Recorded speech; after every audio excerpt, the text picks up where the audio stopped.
Good morning guys. जैसे कि हमने फर्स्ट चैप्टर कंप्लीट कर लिया है, अब हम नेक्स्ट चैप्टर से स्टार्ट करेंगे।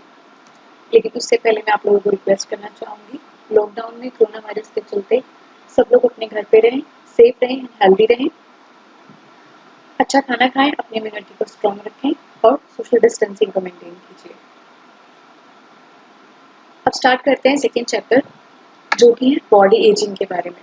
इसमें हम लोग स्टडी करेंगे जैसे जैसे एज बढ़ती है क्या क्या चेंजेस बॉडी में होते हैं और क्या चीज़ें हमें हेल्प करती है जो एजिंग में हम लोग मेंटेन कर सकते हैं। एजिंग क्या है?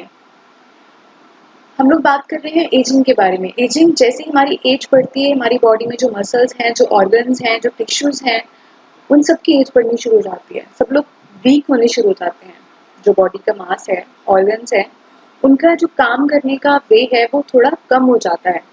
काम कम करते हैं, ज़्यादा एफर्ट्स लगते हैं, कमज़ोर हो जाते हैं। अगर हम डेफिनेशन की बात करें, the human body is made up of fat lean tissue.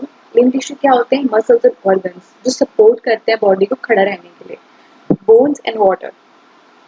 After age 30 the people tend to lose lean tissue. जैसे कि मैंने आपको बताया, जो सपोर्ट है बॉडी की वो लूज होनी शुरू हो जाती है, कम होनी शुरू हो जाती है।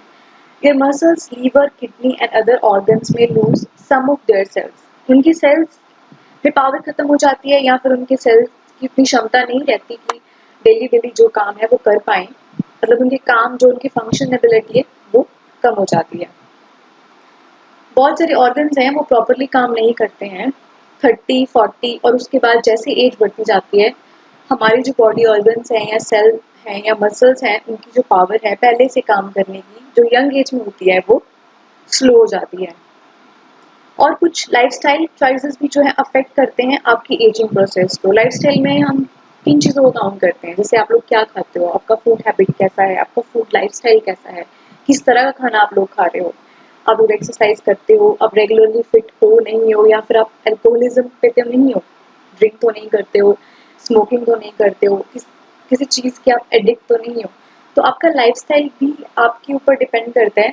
ज़रूरी नहीं कि 30 के बाद ही आपको जो एजिंग प्रोसेस है वो उसके साथ आप में चेंजेस आए, लेकिन अगर आपका लाइफस्टाइल अच्छा है तो 40-50 तक भी आप जो है एजिंग जो है वो मेंटेन रहती है। क्या क्या चेंजेस होते हैं जैसे एज बढ़ती है? सबसे पहले हम बात करेंगे स्किन के बारे में। स्किन, जैसे आप पिक्चर में भी देख रहे हो, skin loses it's elastic quality. Skin होती है ना, अगर आप देखते हैं तो यंग एज में वो बड़ी सॉफ्ट और हार्ड होती है, इंटैक्ट होती है, जुड़ी होती है। लेकिन जैसे एज बढ़ती है, सबसे पहले जो स्किन है ना वो लूज होती है, ढिलक जाती है स्किन एंड बिकम्स थिन, पतली स्किन हो जाती है। अगर आप उसको, अगर जैसे आपके घर में या आपके नेबर फैमिली में या कोई भी ओल्ड एज है, तो अगर आप उनकी स्किन को टच करोगे ना तो आप उनको झिल्ली की तरह पकड़ सकते हो, इतनी थिन हो जाती है वो। लेकिन यंग एज में हम अपनी स्किन को झिल्ली की तरह नहीं पकड़ सकते हैं। Small line set in and sooner or letter, जो स्किन है उसमें लाइंस आ जाती हैं और डीपर रिंकल्स अपीयर। जो स्किन है उसमें झुर्रियां आप देखते हो ओल्ड एज में, रिंकल्स आने शुरू हो जाते हैं आईज के आसपास और पूरी बॉडी में। इवन जहाँ जहाँ ज्यादा मांस था, वो जो स्किन है ना वो ढलक जाती है बिल्कुल। नेक्स्ट है hair. As hair pigment cells decline in number and grey hair growth increases. जो आपके बाल ब्लैक होते हैं जब आप यंग हो, तो जैसे एज बढ़ती जाती है तो वो उनकी जो पिगमेंटेशन है ब्लैक रखने की, उनको वो कलर चेंज कर लेती है, grey colour means white colour में हो जाती है। वो व्हाइट हेयर आने शुरू हो जाते हैं हमारे जैसे एज बढ़ती है। हमारी पिगमेंटेशन जो है ना, पिगमेंटेशन स्लो हो जाती है, मीन्स डिक्लाइन है, उसके जो सेल हैं वो खत्म होने शुरू हो जाते हैं, जो ब्लैक कलर को रखते हैं मेंटेन। पर वो नहीं रहेंगे तो व्हाइट कलर हो जाएगा अपने बालों का। As hair follicles are altered, hair loses its color, turns grey and becomes more porous. Hair follicles जो होते हैं, जो हमारे हेयर के रूट्स पे हैं, जो फॉलिकल्स हैं, वो हमारे कलर को, हमारे बालों को मजबूत रखते हैं। लेकिन जैसे एज बढ़ती है उनकी जो वो पावर है वो खत्म हो जाती है, वो बाल जल्दी झड़ने, टूटने शुरू हो जाते हैं। नेक्स्ट है height. By age 80, it's common to have lost as much 2 inch 5 centimeter in height. अगर आपने देखा हो, बहुत सारे ओल्ड एज जो लोग हैं वो लोग इनकी जो हाइट है वो आपको कम लगती है। कम क्यों लगती है? क्योंकि this is often related to normal changes in posture. जो पोस्चर आपका खड़े होने का जो तरीका होता है या आपका काम करने का जो तरीका है, उसके ऊपर उसकी हाइट जो है वो बेंड होनी शुरू हो जाती है। एंड कंप्रेशन ऑफ जॉइंट्स, आपकी पूरी बॉडी का जो वेट है आपके जोड़ों पे, आपकी बॉडी के जो जॉइंट्स है उनके ऊपर आके पड़ता है। तो उससे क्या है, एक तो आपकी स्पाइनल बोन जो रीढ़ की हड्डी है उसमें कर्व आ जाता है, वो बैंड हो जाती है। और स्पाइनल डिस्क, जितने भी उसमें छल्ले हैं वो जो है वीक हो जाते हैं, तो वो एक स्ट्रेट पोजीशन में नहीं रह पाते हैं क्योंकि चेंजेस आ गए हैं। बॉडी जितना जितना उसको चाहिए उतनी उसके पास एनर्जी भी नहीं है, और अब मसल्स और सेल के पास भी पावर भी नहीं है कि उनको सीधा स्ट्रेट रख पाए। तो बॉडी जो क्या है वो बेंड होनी शुरू हो जाती है। तो ये नॉर्मल है, 80% 90% लोगों में नॉर्मल है कि जो हाइट है आपको थोड़ी कम लगेगी पहले से। तो इन्होंने एक नॉर्मल आइडिया दिया है कि 2 इंच हाइट जो है आपको कम लगती है अगर वो 80s को रोज करते हैं, 70 के बाद, आफ्टर 80। हेयरिंग, ये तो बड़ी कॉमन इशू है। The walls of the auditory canal of the year thing, जो आउटर ईयर होता है जो आप देख रहे हो, जहाँ से आप अपना कान क्लियर भी करते हो, साफ करते हो ना, उसको कहते हैं ऑडिटरी कैनाल। वो एरिया जो है ना वो सारा थिन हो जाता है, पतला हो जाता है। और and the ear drum thickens, जो कान का पर्दा है वो मोटा हो जाता है। तो बाहर वाली जो आवाज है वो आप प्रॉपरली सुन नहीं पाते हो, सुनते हो बट आपको बहुत धीमी सुनती है, मतलब क्लियर नहीं होती कि क्या सुना आपने। अ ग्रेजुअल हेयरिंग लॉस में अकर, धीरे धीरे धीरे क्या है ना, जैसे ईयर ड्रम मोटा हो गया, ज्यादा उसका पर्दा जो है वो थिक हो गया है और उसकी कैनाल पतली हो गई है, तो आवाज सुनने में और उसको अंडरस्टैंड करने में प्रॉब्लम आती है। नेक्स्ट है विजन, ये भी बड़ा कॉमन इशू है एज बढ़ने के साथ। जैसे एज बढ़ती है eye becomes less able to produce tears. सबसे पहले आंखों में आंसू नहीं आते हैं, कम हो जाते हैं आंसू आने। द रेटिना थिन्स, जिसमें प्रतिबिंब बनता है वो पतला हो जाता है। And this and the Irish Stephens, जो आपका लेंस है वो सिकुड़ना शुरू हो जाता है। causing the eye lens to become cloudy and seeing clearly to become difficult। Eye lens जो है उसको धुंधला दिखाई देता है, प्रतिबिंब जो बनता है वो धुंधला बनता है या वो क्लियर नहीं बनता है। And seeing clearly to become difficult, चीजें पता नहीं लगती कि क्या है, इतना धुंधला होता है कि आप आइडेंटिफाई नहीं कर पा रहे हो कि हम क्या देख पा रहे हैं। नेक्स्ट है menopause.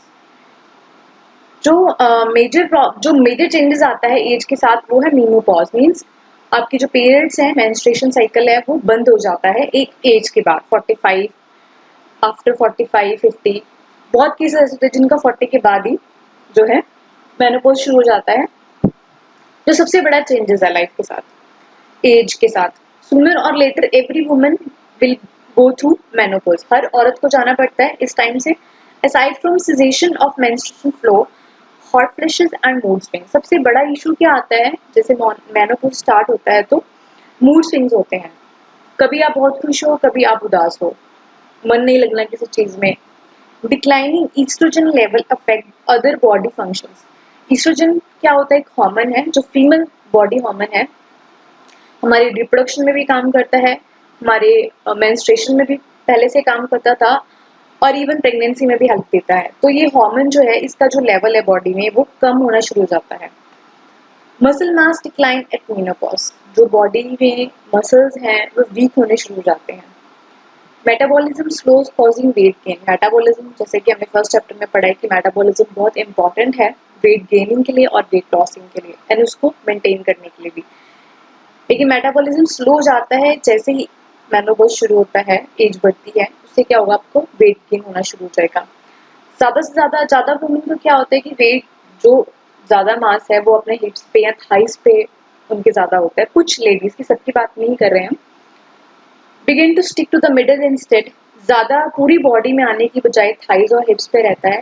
Bones begin to thin, आपकी जो बोन्स हैं वो कमजोर होनी शुरू हो जाती है। कॉग्निटिव एबिलिटी डिक्लाइन, सोचने समझने की जो क्षमता है, माइंड को एक स्थिर रखने की, बिल्कुल प्रॉपर काम करने की, एक्टिवली काम करने की, वो थोड़ी कम हो जाती है पहले से।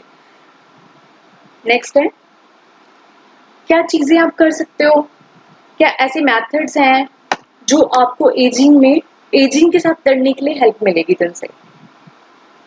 जो आपको एज रिलेटेड बॉडी चेंजेस जो है वो उनको रिड्यूस करेगी। मीन्स एजिंग तो सबको होनी है, अंडरस्टूड है, लेकिन उसका असर आपके ऊपर ना दिखे।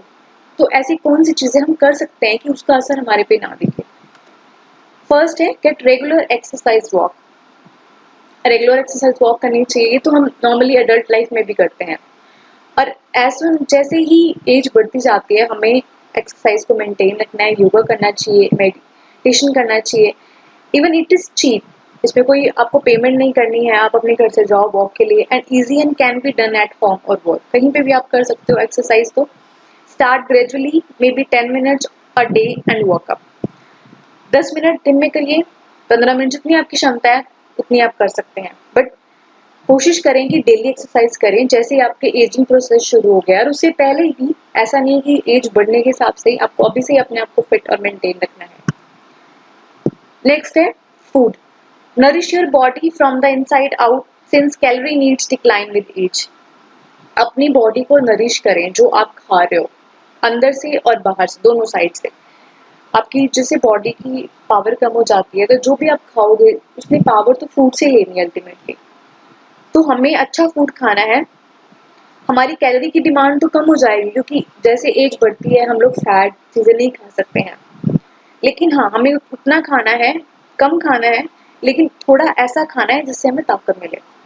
ईट a healthy diet that include fruit and vegetable. Fruit and vegetable आपको जरूर खानी है, ग्रेन आपको जरूर खाने हैं, और हेल्दी फैट आपको लेना है। ज्यादा कैलोरी फैट नहीं लेना है, लेकिन कम लेना है, लेकिन अच्छा फैट लेना है, जिससे आपको नुकसान ना हो बट आपकी हेल्थ में बेनिफिट हो। Laugh Heartily, laughter expands the lining of blood vessel and improves blood flow much like a brief aerobic workout. इसको laughing जो है ना, इसको aerobic workout में काउंट करते हैं हम लोग। जिससे क्या है ना, ऑक्सीजन इंप्रूव होती है। एरोबिक में हमारी पूरी बॉडी में ऑक्सीजन का लेवल इंप्रूव होगा, और अगर ऑक्सीजन का लेवल पूरी बॉडी में इंप्रूव होता है, सर्कुलेशन इंप्रूव होती है, तो सब जगह सब सेल्स को ऑक्सीजन अच्छे से मिलती है और फंक्शनिंग अच्छे से होती है। तो ये कह रहे हैं कि laughter expand the lining of जो ब्लड वेसल्स है हमारी, जिसके जरिए खून पूरी बॉडी में जाना है, वो जो है और खुल जाती हैं, अच्छे से खुलती हैं, ताकि ब्लड ब्लड फ्लो जो है ना वो पूरी बॉडी में चला जाए। इससे हमें तो वो कह रहे हैं कि एंजॉय अ फनी मूवी। आप कोई फनी मूवी देखो, अपने आप को लाफ करने के लिए कोई फनी मूवी देखो। आप वैसे भी लाफिंग कर सकते हो, आपने देखा होगा कि लोग इसको एज एक्सरसाइज ही लेके करते हैं। रिड्यूस स्ट्रेस, इससे स्ट्रेस कम होता है। जब आप ज्यादा हंसते हैं आपकी बॉडी में स्ट्रेस कम होता है और सर्कुलेशन इंप्रूव होती है। Be positive and make each day a masterpiece. Daily अच्छा दिन बताएं और अच्छा सोचें, ताकि जो आपका जो एजिंग प्रोसेस है वो आपके मेंटल लेवल को अफेक्ट ना करे। नेक्स्ट है गेट प्लेंटी ऑफ स्लीप। अच्छी नींद लेना।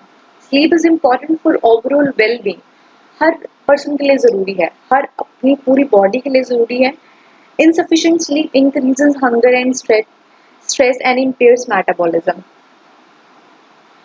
आप अच्छे से नहीं सो पाए हैं, आपको अच्छे से नींद नहीं आती, डिस्टर्ब स्लीप है, तो उससे आपकी भूख बढ़ेगी, आपका तनाव बढ़ेगा और आपका मेटाबॉलिज्म जो है वो डिस्टर्ब होगा। तो हमें अच्छी नींद लेनी चाहिए। Eat a bed time snack of walnuts, yoghurt और मिल्क। आपको सोने से पहले आपको स्नैक कुछ ले लेना चाहिए, जैसे आप मिल्क ले लो, दही ले लो, ऐसी कोई चीज लो जिससे आपको अच्छी नींद आए। जैसे दूध है, ये चीजें आप, ये स्लीप इंड्यूसर है। स्लीप इंड्यूसर मतलब नींद को बढ़ाते हैं, नींद को लेके आते हैं। अगर आप सोने से पहले, बेड पे जाने से पहले अगर आप ये चीजें लेते हो तो आपको अच्छी नींद आती है। Learn to celebrate your body and the ageing process. सबसे इम्पोर्टेंट पार्ट है कि जब हमारी एज बढ़ती है ना, हमारी एंजाइटी बढ़ जाती है लाइफ को लेके, कि आगे लाइफ में क्या होने वाला है, अब तो लाइक हम एंड की तरफ जा रहे हैं, ऐसी ऐसी चीजें माइंड में आती हैं। उन चीजों को एक साइड पे रख के हमें अपने माइंड के ऊपर एक पकड़ बनानी है, ताकि हम उन चीजों को ना सोच के हम अच्छा ही सोचें, पॉजिटिव रहें, अपने आप को बिजी रखें कुछ चीजों में, ताकि हमारा माइंड जो है एंड की तरफ ना जाए।